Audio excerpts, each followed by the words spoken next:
जय हिंद। नमस्कार मेरे देशवासियों। मैं स्वर्गीय श्री राजीव दीक्षित जी से प्रेरित हूँ और उनसे प्रेरित होकर उन्होंने जो भी दर्शन भारत के बारे में बताया है उस दर्शन को मैं बढ़ावा दे रहा हूँ। तो सबसे पहले बात करते हैं कंप्यूटर की, क्योंकि इस युग में कंप्यूटर के बिना कुछ भी संभव नहीं है। इसलिए जो कंप्यूटर चलाने वाली भाषा है ना, संस्कृत से ली गई है और संस्कृत के बगैर मतलब कंप्यूटर चल ही नहीं जा सकता। तो जो इससे भाषा बनी एल्गोरिथम संस्कृत से, तो वह एल्गोरिथम वाली भाषा जो है संस्कृत से ली गई है और उससे कंप्यूटर चलते हैं। और जो विदेशी की स्वास्थ्य की जो पैथियां है ना, चरकोलॉजी, इंडोलॉजी, वह भी चरक ऋषि और सुश्रुत ऋषि यानी चरक संहिता और सुश्रुत संहिता से ली गई हैं। तो वो पैथियां उनकी इस ऋषियों के द्वारा चलती हैं। ये भारत के दो महान ऋषि हुए हैं। और अब आगे बात करते हैं महर्षि भारद्वाज की।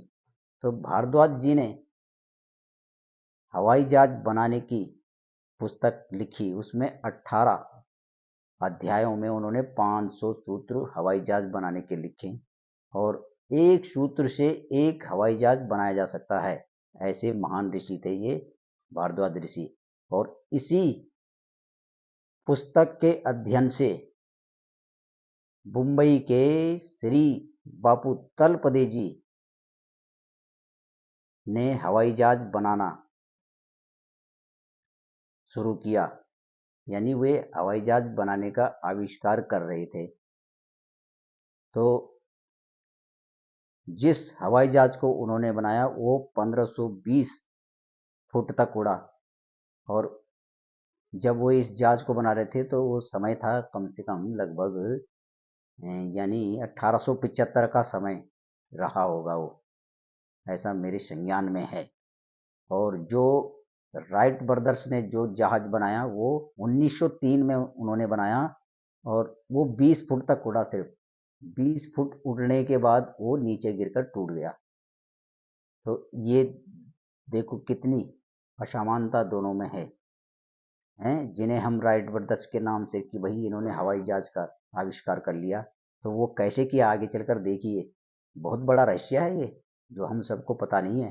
तो राइट ब्रदर्स टीम ने जब भाई अनुमान लगाया कि भाई भारत में श्री बापू तलपति जी हैं और वो जहाज बना रहे हैं और उनका जहाज ऐसे ऐसे 1520 फुट तक उड़ा, तो चलो क्यों ना उनसे संपर्क किया जाए। और वो सीधा पहुंचे और मुंबई श्री बापू तलपदे जी से उनकी भेंट हुई और उन्होंने उस टीम ने इस पर विचार विमर्श किया और इनसे संपर्क करके और एक एग्रीमेंट के तहत इनसे वो सारी डॉक्यूमेंट्स जो भी वो सूत्र थे जहाज बनाने के सारे इन्होंने ले लिए।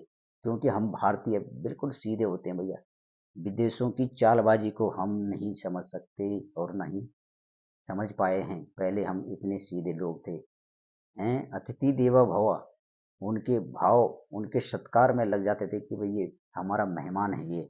और उसी भाव के चलते, उसी मेहमानगिरी के चलते हम अपना आप सब कुछ खो देते हैं, क्योंकि वो लोग चालाक और हमें क्या पता वो हमसे धोखा कर रहे हैं। और जैसा कि हम सभी जानते हैं कि उन्हीं सूत्रों के अनुसार राइट ब्रदर्स ने जहाज का आविष्कार कर दिया और इधर श्री बापू तलपदे जी को लोग भूल गए और तत्काल उनकी मृत्यु भी हो गई और ये मामला ही शांत हो गया। तो ये थी जहाज बनाने की जो पैथियां थी, या जहाज बनाने के पीछे का जो साइंस था, ये मैंने आपके सामने रखा। और इस सच्चाई को हम सभी को जानना ही चाहिए। और आगे भी और किस ऋषि ने, भारत के किस ऋषि ने विदेशों को और क्या दिया, बहुत कुछ है। इस पर भी आगे हम बात करेंगे। ओम जय हिंद।